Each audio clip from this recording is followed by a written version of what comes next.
Alright guys, it's TCG Fridays here with your daily Yu-Gi-Oh video, or thereabouts. Anyway, so today's top 5 best side deck cards. So I've got a bunch of good options, and at the end I've got some honourable mentions as well. Now, just to remind you, don't start giving me hunters of shit about like, oh, this card isn't good, or this is not what I would pick. This is my own list, and I'm just trying to help you guys out, so yeah, suck a dick. Anyhow, here's the fifth, number 5. Okay, so number 5 is Debunk. This card is absolutely fantastic for side decks. Now, the fact that it's a counter trap is also great because it can't be chained to, and its effect is negate the activation of an effect monster effect that activates in the hand or the graveyard and removed from play. So obviously its effect needs it to remove things from play, but that is another absolutely fantastic thing about the card because, remove from play effects are some of the more powerful effects in the game.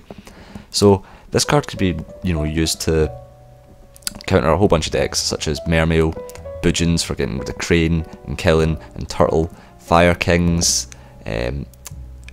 It's good for also hitting your opponent's hand traps such as Veiler, Max C, Battle Fader, DD Crow.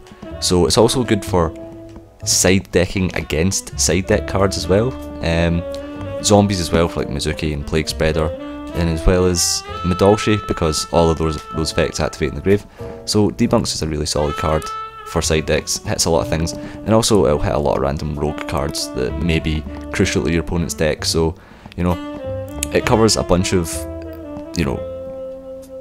more used decks, this format, as well as it's got the potential to cover a lot of other decks as well.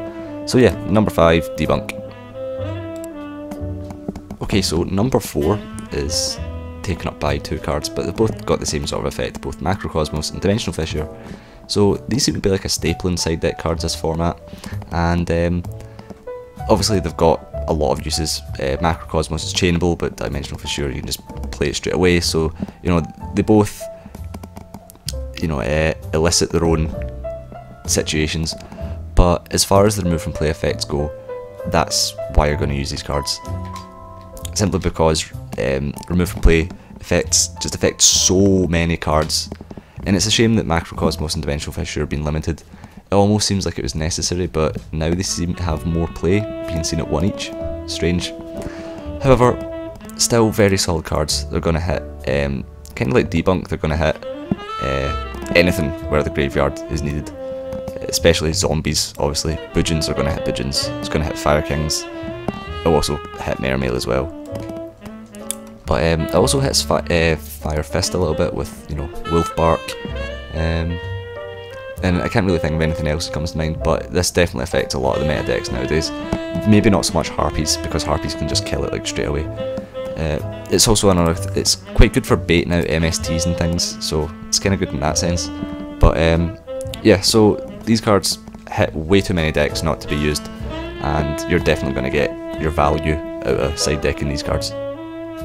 Okay, so again, place number 3 is held by 2 cards, both Imperial Iron Wall and Necro Valley. They both kinda serve the same purpose with the non-banishing effect, and coincidentally that also counteracts Macrocosmos and Defissure, hence why it's higher on the list. So Imperial Iron Wall and Necro Valley are, obviously these are not so much cards that you use to counter other decks, but if other decks counter your deck, this is when you'd play that. So if someone is using something that's going to be having Macrocosmos or Defissure or having banishing effects, and you need to keep your things in your graveyard, then that's obviously why you're going to use Imperial Iron Wall. So I guess this is more deck situational, but I think a lot of decks can benefit from that anyway, because it forces your opponent to sort of waste a card, kind of. Necro Valley also has another use, or uses, but if you're not using it in Gravekeepers, then the other uses where cards that affect cards in the graveyard are negated, essentially, so long as it isn't the card itself in the graveyard. You just can't use Monster Reborn, etc. But that can also be helpful as well, but you need to be careful with your deck, because that can kind of fuck you over as well. But Imperial Iron Wall is definitely a good option, especially being chainable in a trap and things like that, so it's good in that sense.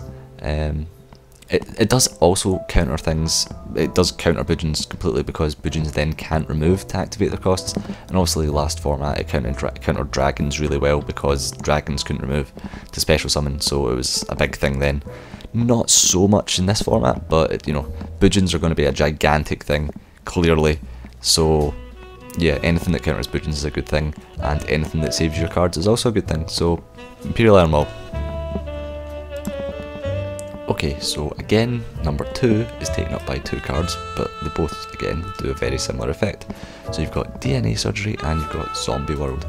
Now, both these cards let you change the types of monsters, well, they let you change the monsters type that are on the field, and Zombie World lets you do it in the graveyard.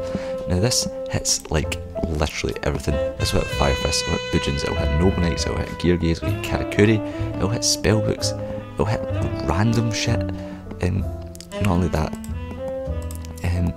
Zombie World will get over your opponent's field spell cards as well. So these things just shut down your opponent's combos, and it leaves them with very little options, to be quite honest. Simply because a lot of these decks involve having the same type of cards that you need to do your combos. DNA Surgery is beneficial because it's chainable.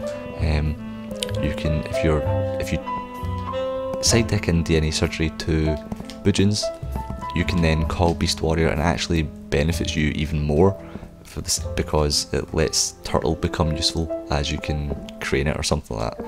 Anyway, so DNA Surgery and Zombie World is great, and I highly recommend you get these cards for your side deck, because I guarantee they will be very, very helpful. They're even good against dragons as well, so yeah. And it's only recently that people have found the worth of these cards, but they're certainly incredibly useful. So now we're on to number 1.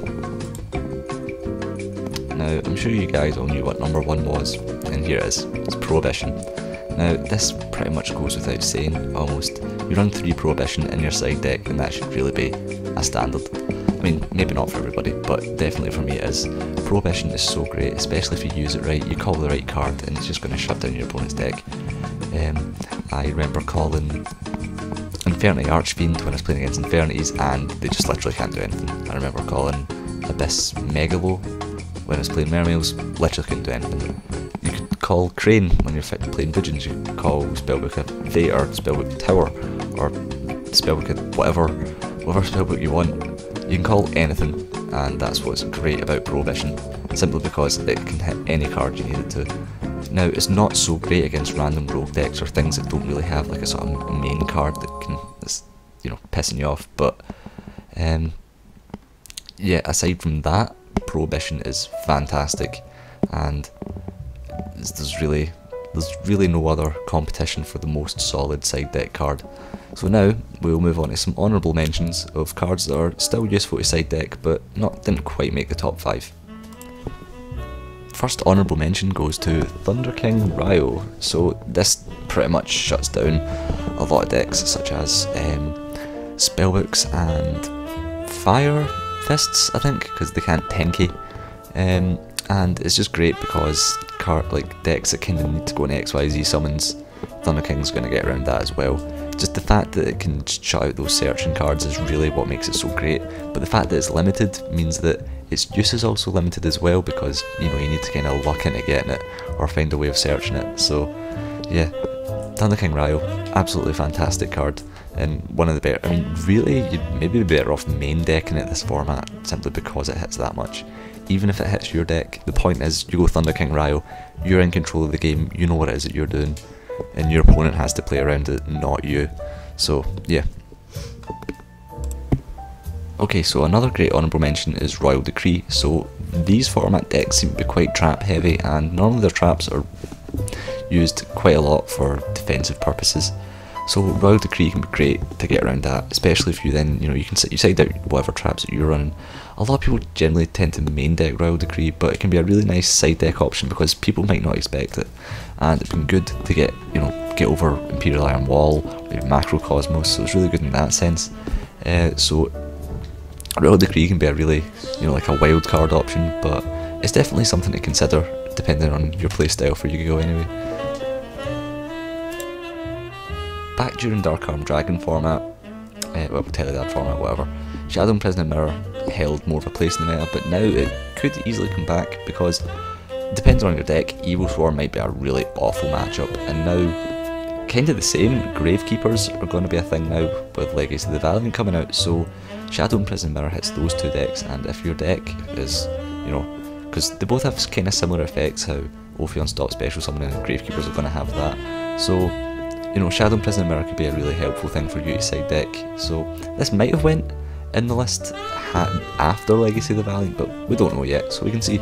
So Shadow Mirror might be a really good option now, and even Light Mirror might be a good option now with Light Swarms making a comeback as well. So, you know, it kind of makes your side deck a little bit easier to make if those decks are going to be the next big thing. Okay, so second last honourable mention is Black Horn of Heaven. So this card generally goes under the radar a lot despite how good it is. Now the fact that it's a counter trap is essentially its greatest thing. I mean, it's really kind of like a mini Solemn Warning, but you know, the issue with Black Horn of Heaven is it can't negate summons that are summoned via an effect, so you couldn't negate like a Dragon Ruler for instance, but you can negate XYZ summons and Synchro summons and other things like that, like JD. So I would probably recommend Black Horn of Heaven for going against Evo Swarm, really, because this is going to get rid of Ophion, and it's a good way of getting rid of Ophion because they can't chain Infestation Pandemic or whatever one saves their cards, so keep that in mind. So it's just there as an option. Hey guys, remember to subscribe for more deck profiles, matches, box openings, Yu-Gi-Oh discussions and more. A new video up every day, hopefully.